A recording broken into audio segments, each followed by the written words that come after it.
Assalamualaikum warahmatullahi wabarakatuh. Perkenalkan, nama saya Citra Aisyah Nuraini dengan NIM 21516000001 dari Prodi Pendidikan Biologi, dan teman saya. Perkenalkan, nama saya Dini Hotang dengan NIM 215160011 dari Prodi Pendidikan Biologi. Di sini kita akan mempresentasikan hasil karya kelompok kami yang bertema Pendidikan Sepanjang Hayat. Pendidikan sepanjang hayat disusun oleh Citra Aisyah Nuraini dan Dini Hotang. A. Pengertian pendidikan. Yang pertama, pengertian pendidikan secara etimologis, yaitu pendidikan berasal dari kata dasar didik, mendapat imbuhan an menjadi kata benda pendidikan dan kata kerja mendidik. Pendidikan berasal dari bahasa Yunani kuno dengan istilah pedagogia, yaitu seni menuntun anak, dan pedagogia, yaitu pergaulan dengan anak. Yang kedua, pengertian pendidikan menurut ahli. Yang A. Menurut Crow and Crow, pendidikan adalah proses yang berisi aneka macam kegiatan yang cocok bagi individu untuk kehidupan sosialnya dan membantu meneruskan adat dan budaya serta kelembagaan sosial dari generasi ke generasi. B. Menurut Ki Hajar Dewantara, pendidikan adalah usaha menuntun segala kekuatan kodrat yang ada pada masa anak, baik sebagai individu, manusia, maupun sebagai anggota masyarakat, agar dapat mencapai kesempurnaan hidup. C. Menurut Tria Kara, pendidikan adalah proses pemanusiaan manusia muda. D. Menurut Paulo Freire, pendidikan adalah usaha penyadaran manusia. E. Menurut Reja Mudia Harjo, makna pendidikan bisa dibagi menjadi 3, luas, sempit, dan luas terbatas. Makna luas. Pendidikan adalah segala pengalaman belajar yang berlangsung dalam segala lingkungan hidup dan sepanjang hidup. Makna sempit.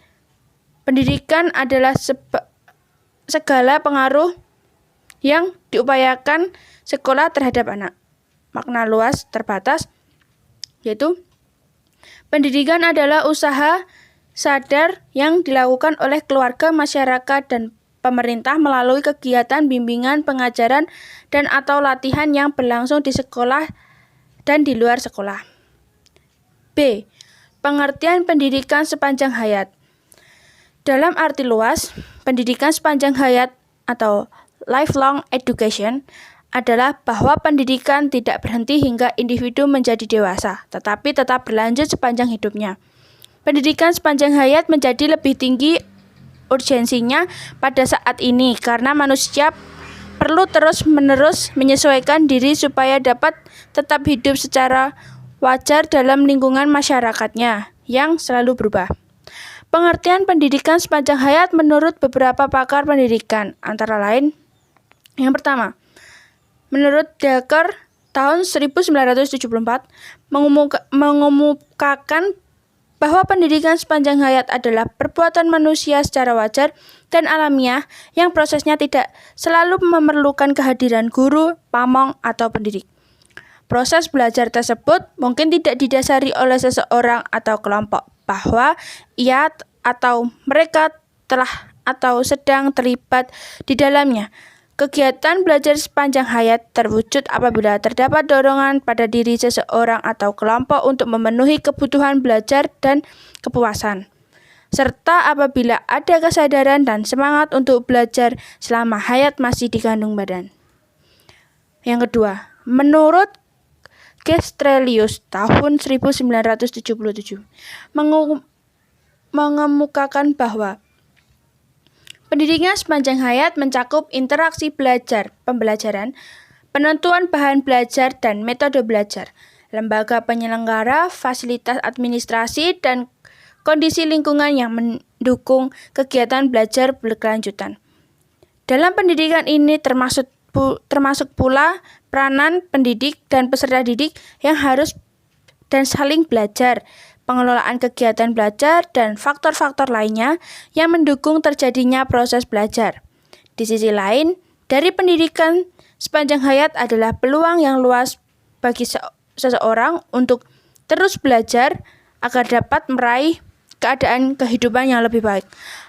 Adapun hal-hal yang menyebabkan dan memungkinkan hal-hal yang demikian itu adalah yang pertama, majunya ilmu dan teknologi. Yang kedua, produk-produk teknologi yang perlu dipelajari karena terkait dengan alat-alat kerja. Yang ketiga, bagi mereka yang menggunakan alat kerja berbasis teknologi.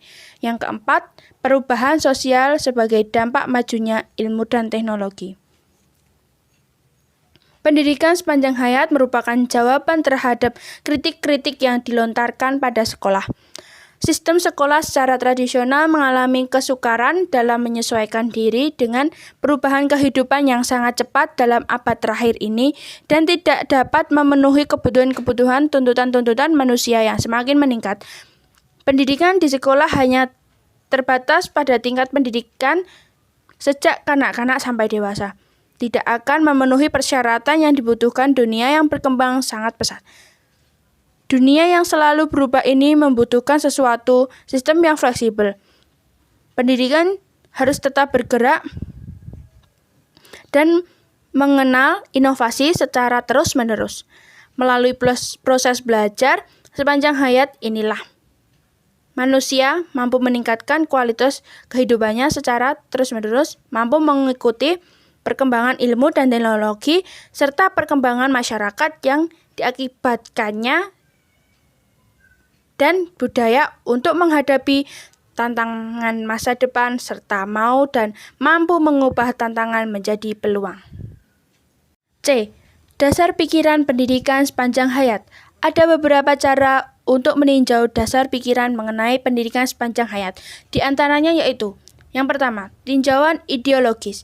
Semua manusia dilahirkan sama dan mempunyai hak yang sama, khususnya hak untuk memperoleh pendidikan dan meningkatkan pengetahuan dan keterampilannya.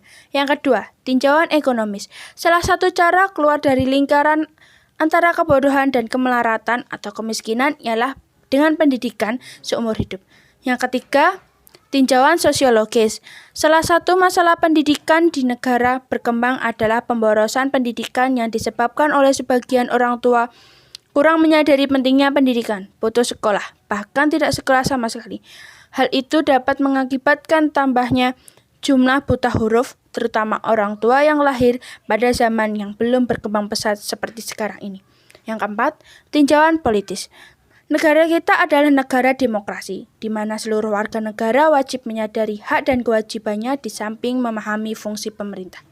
Agar politik dan demokrasi pada suatu negara dapat berkembang dengan baik dan tidak ketinggalan oleh zaman. Yang kelima, tinjauan teknologis.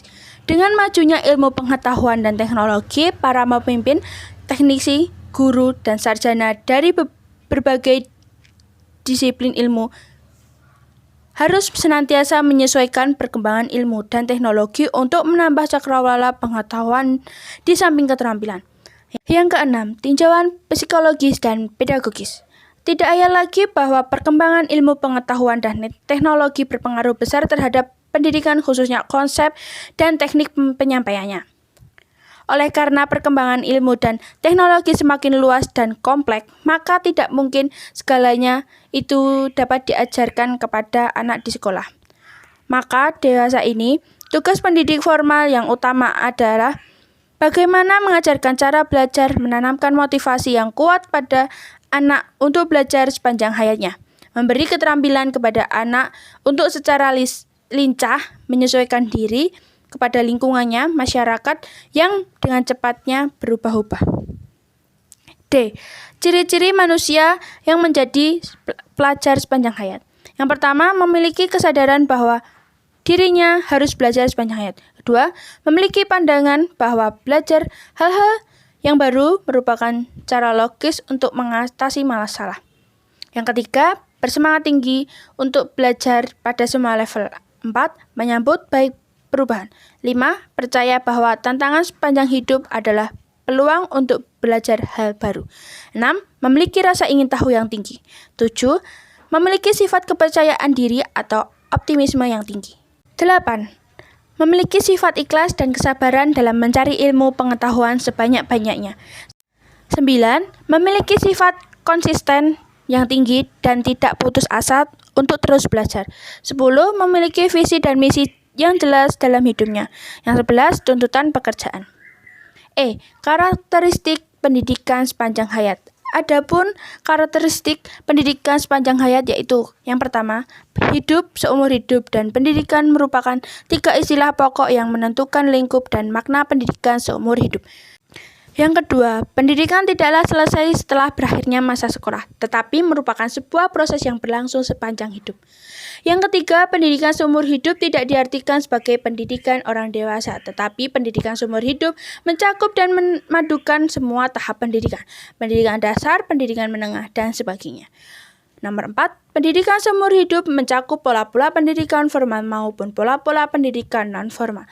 Yang kelima, pendidikan sepanjang hayat mampu menghilangkan tembok pemisah antara sekolah dengan lingkungan kehidupan nyata di luar sekolah. Yang keenam, pendidikan sepanjang hayat mampu menempatkan kegiatan belajar sebagai bagian proses kehidupan yang berkesinambungan. Yang ketujuh, pendidikan sepanjang hayat mengutamakan pembekalan sikap dan metode pada isi pendidikan. Yang kedelapan, pendidikan sepanjang hayat mampu menempatkan peserta didik sebagai individu yang menjadi pelaku utama dalam proses pendidikan. Yang kesembilan, pendidikan seumur hidup memiliki 2 macam komponen besar, yaitu pendidikan umum dan pendidikan profesional. Komponen tersebut tidaklah berpisah sama sekali antara yang satu dengan yang lainnya, tetapi saling berhubungan dan dengan sendirinya bersifat interaktif. Yang ke-10, tujuan akhir pendidikan seumur hidup adalah mempertahankan dan meningkatkan mutu hidup. Tujuan pendidikan sepanjang hayat. Adapun tujuan pendidikan sepanjang hayat ialah sebagai berikut. Yang pertama, mengembangkan potensi kepribadian manusia sesuai dengan kodrat dan hakikatnya, yakni seluruh aspek pembawaan seoptimal mungkin. Dengan demikian, secara potensial, keseluruhan potensi manusia diisi sesuai kebutuhan agar dapat berkembang secara wajar. Yang kedua, mengembangkan proses pertumbuhan dan perkembangan kepribadian manusia bersifat hidup dan dinamis, maka pendidikan wajar berlangsung selama manusia hidup. Menciptakan belajar untuk hidup, learning to be, dan membentuk masyarakat belajar, learning sosial. Yang 4, sebagai pembelajaran mandiri, self-learning, yaitu menyesuaikan diri dengan perubahan positif yang terus-menerus dan berkembang dalam sepanjang kehidupan manusia dan masyarakat, serta menyiapkan diri guna mencapai kehidupan yang lebih baik di masa yang akan datang. Yang kelima, membangun seseorang untuk meningkatkan produktivitas individu, organisasi, tempat kerja, dan negara. Yang keenam, mampu mengembangkan potensi, pengetahuan, dan keterampilan yang dimilikinya. Peran pendidikan sepanjang hayat. Pendidikan sepanjang hayat diperlukan untuk meningkatkan persamaan distribusi dalam pelayanan pendidikan, memiliki implikasi ekonomi yang menyenangkan, dan esensial dalam menghadapi struktur sosial yang berubah menjadi lebih baik, sehingga akan menghantarkan peningkatan kualitas yang baik juga. Gagasan dasar bahwa pendidikan harus dikonsepkan secara formal sebagai proses yang terus-menerus dalam kehidupan individu, mulai dari anak-anak sampai level dewasa. Peranan pendidikan sepanjang hayat sangat mempengaruhi di dalam kehidupan ini, dimulai dari yang terkecil maupun yang terbesar pengaruhnya. Pengaruh pendidikan sepanjang hayat tidak hanya di bidang pendidikan, akan tetapi di segala bidang. Dengan demikian, pendidikan sepanjang hayat sangat penting dan akan terbawa selama perjalanan hidup kita. Peranan pendidikan sepanjang hayat yaitu: Yang pertama, pendidikan sepanjang hayat atau lifelong education memungkinkan seseorang mengembangkan potensi-potensinya sesuai dengan kebutuhan hidupnya. Sebab pada dasarnya, semua manusia dilahirkan ke dunia mempunyai hak sama, khususnya untuk mendapatkan pendidikan dan meningkatkan pengetahuan dan keterampilannya atau disebut juga dengan skill. Dengan potensi pengetahuan dan keterampilan yang dimiliki tersebut dapat dikembangkan dengan baik dan dalam kehidupannya. Dan dengan potensi tersebut dapat mendorong manusia untuk lebih bekerja keras dalam menjalani hidup dengan pengetahuan tersebut, sehingga manusia tidak mudah untuk dibohongi, dan dengan keterampilan tersebut manusia dapat membuat hal baru yang berguna dalam kehidupan. Yang kedua, melalui pendidikan sepanjang hayat, kita dapat menemukan cara yang paling efektif untuk keluar dari suatu lingkaran kebodohan dan kemiskinan. Yang ketiga, meningkatkan produktivitas yang dimiliki sehingga mampu memaksimalkan kemampuan yang dimiliki. Yang keempat, memelihara dan mengembangkan sumber daya yang dimilikinya untuk pengembangan dirinya sendiri maupun orang lain yang berada di sekitarnya. Yang kelima, memungkinkan hidup dalam lingkungan yang lebih sehat dan menyenangkan karena pendidikan yang telah diajarkan kepada kita semasa muda. Yang keenam, pendidikan sepanjang hayat dapat mengubah pandangan mereka yang semula bersikap acuh tak acuh kepada pendidikan menjadi berpikiran positif, yaitu dengan pendidikan mampu mengubah sikap atau karakter seseorang menjadi lebih baik, lebih terampil dan lebih berguna bagi keluarga dan lingkungan sekitarnya. Sehingga dengan pendidikan sepanjang hayat ini, kita bisa memperbaiki kehidupan kita menjadi lebih baik dan sejahtera. Yang ketujuh, pendidikan sepanjang hayat memberikan pengetahuan yang belum dimiliki maupun yang belum diketahui. Karena di era globalisasi seperti sekarang ini, tampaknya dunia dilanda oleh eksplosi ilmu pengetahuan dan teknologi atau disebut juga dengan iptek. Dengan berbagai produk yang dihasilkannya, semua orang, tak terkecuali para pendidik, sarjana, pemimpin, dan sebagainya, dituntut selalu memperbarui pengetahuan dan keterampilannya seperti apa yang terjadi di negara maju.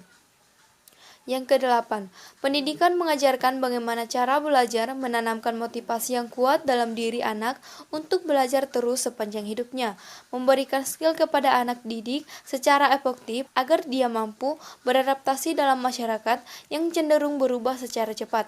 Berkenan dengan hal tersebut, perlu diciptakan sesuai kondisi yang merupakan aplikasi asas pendidikan seumur hidup atau yang disebut juga dengan lifelong education. Wadah pendidikan sepanjang hayat. Pendidikan sepanjang hayat berwadakan di semua lembaga pendidikan sumber-sumber informasi sesuai dengan kepentingan perseorangan untuk memenuhi kebutuhan hidupnya.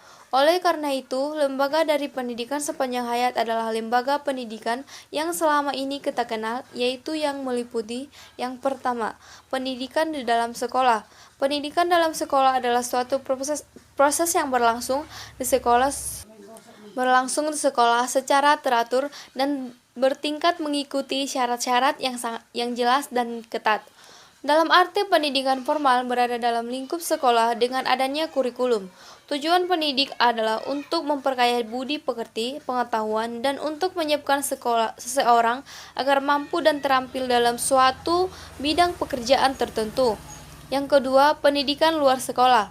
Pendidikan luar sekolah adalah suatu proses komunikasi yang teratur dan terarah di luar sekolah untuk memperoleh informasi, pengetahuan, latihan maupun bimbingan yang sesuai dengan usia dan kebutuhan hidupnya dengan tujuan mengembangkan tingkat keterampilan, sikap, dan nilai-nilainya, kemungkinan baginya menjadi peserta-peserta yang efisien dan efektif dalam lingkungan kerja, keluarga, bahkan lingkungan masyarakat dan negaranya. Yang ketiga, sumber informasi baik berupa terbitan buku, majalah atau media massa, baik cetak atau elektronik, atau sajian dalam internet yang dapat menambah wawasan dan ilmu pengetahuan. Contoh dari penerapannya yang pertama yaitu, seorang dosen yang telah memiliki gelar S1 telah memutuskan untuk bersekolah lagi agar setidaknya ia akan mendapatkan salah satu gelar S2. Gelar S2 yang akan diambilnya adalah Magister Pendidikan atau yang biasanya disingkat dengan MPD. Beberapa temannya telah terlebih dahulu memperoleh gelar MA atau Master of Arts. Ada pula yang menyandang gelar MSc, singkatan dari Master of Science, bahkan ada pula yang telah bergelar doktor. Keadaan ini yang menyebabkan ia terdorong untuk meningkatkan diri agar secara formal, resmi tidak ketinggalan dari teman-temannya. Tempat ia meneruskan belajar tentu saja di suatu perguruan tinggi. Dengan demikian, untuk kasus dosen yang menjadi tokoh dalam uraian ini, ia meneruskan belajar di perguruan tinggi. Contoh kedua yaitu, seorang buruh pabrik tekstil mengikuti latihan untuk dapat menangani alat baru yang belum lama ini dibeli oleh pabrik itu. Tanpa latihan tersebut, ia tidak lagi dapat bekerja di pabrik itu karena alat lama seluruhnya telah diganti dengan alat baru yang lebih mampu menghasilkan tekstil yang untungnya lebih bagus dalam waktu yang lebih cepat. Pada kasus ini, tempat toko belajar dalam uraian di atas adalah lembaga pendidikan yang apabila kita terapkan pada peristilahan dari Undang-Undang Nomor 2 Tahun 1989 atau Undang-Undang Sikdiknas tahun 2003 disebut sebagai pendidikan luar. Implikasi pendidikan sepanjang hayat. Implikasi di sini diartikan sebagai akibat langsung atau konsekuensi dari suatu keputusan penerapan pendidikan sepanjang hayat pada isi program pendidikan dan sasaran pendidik di masyarakat yang luas dan bervariasi. Implikasi pada program pendidikan yang pertama, pendidikan baca tulis. Pengetahuan-pengetahuan baru dapat diperoleh terutama melalui membaca. Yang kedua, pendidikan kejujuran. Dengan majunya teknologi dan industrialisasi, maka pendidikan kejujuran tidak boleh dipandang sekali jadi dan selesai. Yang ketiga, pendidikan profesional. Pendidikan profesional perlu mengikuti perubahan dan sikapnya terhadap profesinya masing-masing. Yang keempat, pendidikan ke arah perubahan dan pengembangan. Dengan perkembangan ilmu pengetahuan dan teknologi, pengaruhnya telah menyusut dalam berbagai aspek kehidupan masyarakat. Barang-barang elektronik telah menggantikan alat-alat dapur yang tradisional bagi kalangan ibu rumah tangga, contohnya mesin cuci listrik, kompor listrik, dan lain-lain. Hal ini asas pendidikan sepanjang hayat merupakan konsekuensi penting untuk mengikuti perubahan sosial dalam pembangunan. 5.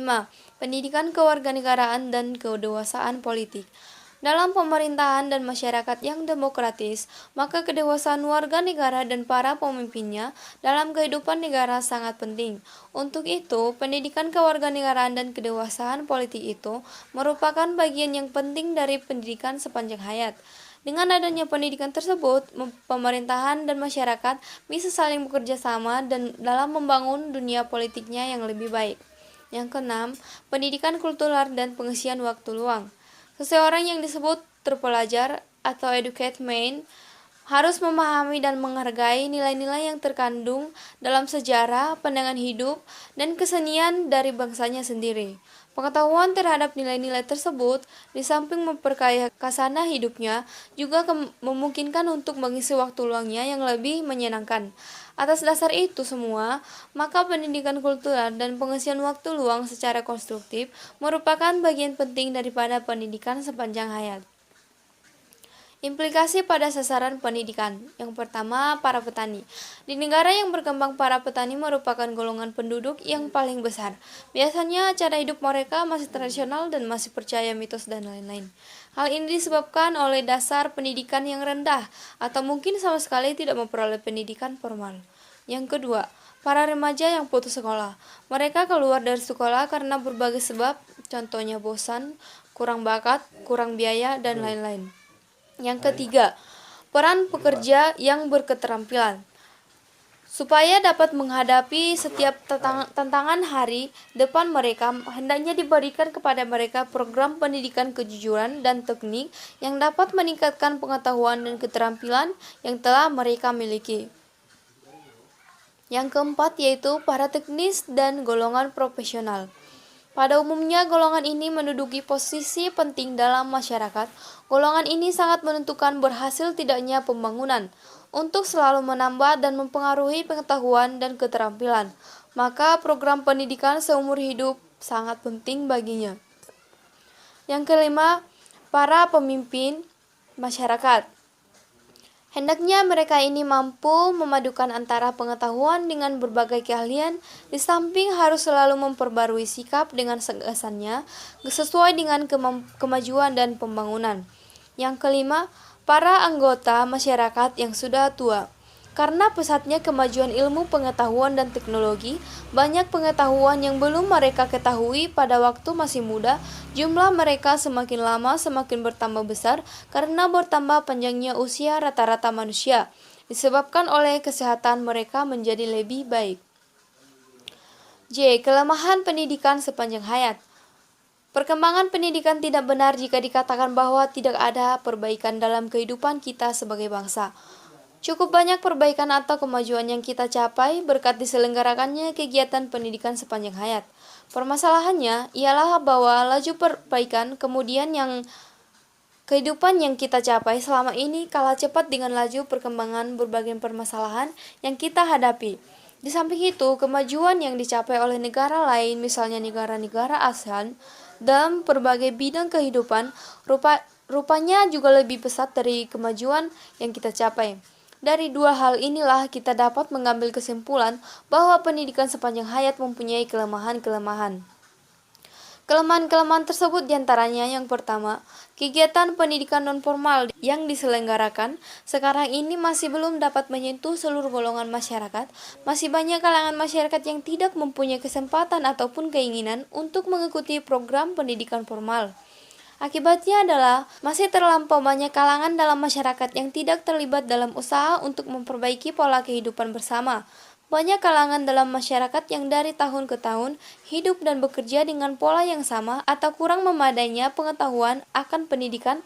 Untuk mengatasi kelemahan ini adalah dengan memperluas jaringan penerimaan pelayanan pendidikan sepanjang hayat. Yang kedua yaitu program pendidikan yang ada kebanyakan bersifat kurang komprehensif dan dapat dibagi menjadi dua jenis, yaitu program vokasional dan program ideal. Program vokasional berusaha memberikan berbagai jenis keterampilan kepada para peserta, sedangkan program ideal berusaha menanamkan kesadaran ideologis kepada para peserta untuk keperluan kemajuan kehidupan bangsa. Program yang bersifat parsial dan tidak akan memadai. Bagian inti adalah bagian yang mengandung materi yang dirancang untuk meningkatkan kemampuan para peserta dalam melaksanakan suatu pekerjaan, suatu vokasi atau profesi. Bagian konteks adalah bagian yang dirancang untuk meningkatkan kesadaran serta pengetahuan para peserta mengenai persoalan-persoalan dasar yang terdapat dalam lingkungan mereka, baik lokal, nasional, ataupun global. Dengan program yang disusun seperti ini, para peserta akan dapat memahami apa yang sebaiknya mereka lakukan di bidang pekerjaan mereka masing-masing untuk turut mendorong lingkungan mereka ke tingkat pekerjaan atau kemajuan yang lebih tinggi. Yang ketiga, metode atau penyampaian materi pendidikan. Metode atau cara penyampaian yang digunakan selama ini banyak menekankan penguasaan informasi atau materi dan kurang memperhatikan masalah penggunaan informasi untuk menyelesaikan persoalan. Pemupukan kemampuan untuk menggunakan suatu perangkat informasi atau materi secara kreatif untuk menyelesaikan suatu masalah yang rasanya masih kita abaikan selama ini. Metode pendidikan yang dipergunakan selama ini, baik di lembaga pendidikan formal maupun di lembaga pendidikan non-formal, lebih mengutamakan terbinanya manusia-manusia patuh dan kurang memikirkan terbinanya manusia-manusia yang kreatif. Kesimpulan dari pembahasan pendidikan sepanjang hayat, yaitu pendidikan sepanjang hayat atau dengan kata lain lifelong education adalah bahwa pendidikan tidak berhenti hingga individu menjadi dewasa, tetapi tetap lanjut sepanjang hidupnya. Dasar pemikiran mengenai pendidikan sepanjang hayat antara lain yaitu tinjauan ideologis, ekonomis, sosiologi, politis, teknologis, psikologis, dan pedagogis.